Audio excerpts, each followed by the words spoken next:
अगर आप लोगों ने डीमार्ट के शेयर्स में इन्वेस्टमेंट किया है तो आपके लिए सबसे बड़ा सवाल यह है कि आखिर डीमार्ट के शेयर्स की प्राइस गिरते क्यों जा रही है। डीमार्ट इंडियन स्टॉक मार्केट की रिटेल सेगमेंट की इतनी बड़ी कंपनी है तो इस कंपनी के शेयर्स की प्राइस गिरनी नहीं चाहिए। आखिर इस कंपनी के शेयर्स की प्राइस गिरने के पीछे का रीजन क्या है और आपको करंटली डीमार्ट के शेयर्स के साथ क्या करना है। डीमार्ट के शेयर्स को होल्ड करना है, डीमार्ट के शेयर्स को बाय करना है, डीमार्ट के शेयर्स को सेल करना है, हर एक चीज के बारे में बताने वाला हूं आज के इस वीडियो में। तो एज यूजुअल हमारा आज का वीडियो भी इंपॉर्टेंट और इंटरेस्टिंग होने वाला है। तो आज के इस वीडियो को शुरू करने से पहले अगर आप इस चैनल पर नए हो तो सबसे पहले इस वीडियो को लाइक करो और इस चैनल को सब्सक्राइब करो, क्योंकि स्टॉक मार्केट, इन्वेस्टमेंट्स और पर्सनल फाइनेंस से जुड़ी बहुत सारी चीजें मैं आपके साथ शेयर करते रहता हूं। तो इस चैनल को सब्सक्राइब करना तो बनता है। जैसे कि आप डीमार्ट के शेयर्स की प्राइस को देख रहे हैं, डीमार्ट के शेयर्स की प्राइस 6 महीने से लगातार गिरते ही जा रही है। अगर आप लोगों ने 6 महीने पहले इन्वेस्टमेंट किया होगा तो यहाँ पर आप इंतजार कर रहे होंगे कि कब मेरे डीमार्ट के शेयर्स की प्राइस बढ़े और कब यहाँ पर मुझे प्रॉफिट होगा, क्योंकि एक हिसाब से बहुत सारे लोगों का प्रोडक्शन ये कहता है कि डीमार्ट एक मोनोपोली कंपनी है जो स्पेशली रिटेल के सेगमेंट में काम करती है। तो एक हिसाब से डीमार्ट का जो रेवेन्यू है वो बढ़ता ही जाना चाहिए और रेवेन्यू के हिसाब से प्रॉफिट भी बढ़ते जाने चाहिए,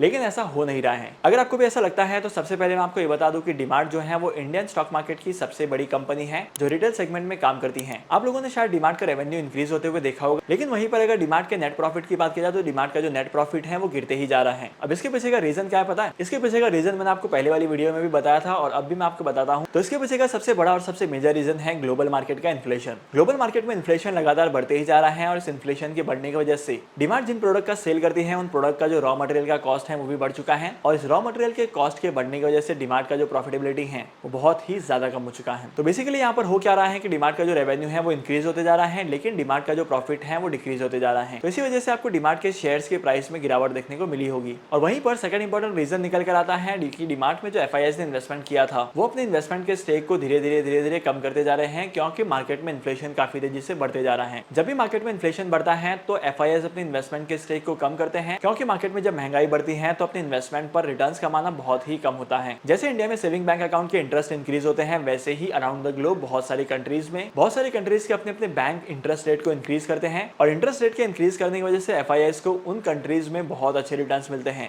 तो यहाँ पर इन्वेस्टमेंट करने को ये लोग अवॉइड करते हैं। होप करता हूँ कि अभी तक की वीडियो में आपको दो इंपॉर्टेंट रीजन के बारे में तो पता चल गया होगा कि आखिर डीमार्ट के शेयर्स की प्राइस क्यों गिरते जा रही है। लेकिन सवाल अभी वहीं पर है कि क्या आपको डीमार्ट के शेयर्स में एडिशनल इन्वेस्टमेंट करना है या अपने इन्वेस्टमेंट के स्टेक को होल्ड करना है। डीमार्ट के शेयर्स को लेकर मैं आपको एक ही बात कहूंगा कि अगर आपको इन्वेस्टमेंट करना है तो आप एडिशनल इन्वेस्टमेंट कर सकते हैं, क्योंकि यहाँ पर डीमार्ट के शेयर्स की प्राइस तकरीबन अपने ऑल टाइम लो के आसपास आ चुकी है। यहाँ पर अगर आप इन्वेस्टमेंट करते हैं तो आपको बहुत ही कम प्राइसेस में डीमार्ट के शेयर्स मिलेंगे। और अगर आप लोगों ने डीमार्ट के शेयर्स को लॉन्ग टर्म के लिए होल्ड किया हुआ है तो यहाँ पर पैनिक क्रिएट करने की जरूरत नहीं है, क्योंकि डीमार्ट के शेयर्स में जो फ्लक्चुएशन हुई है, डीमार्ट के शेयर्स में जो गिरावट आई है वो टेम्परेरी रीजन की वजह से है, वो मार्केट की कंडीशन की वजह से है।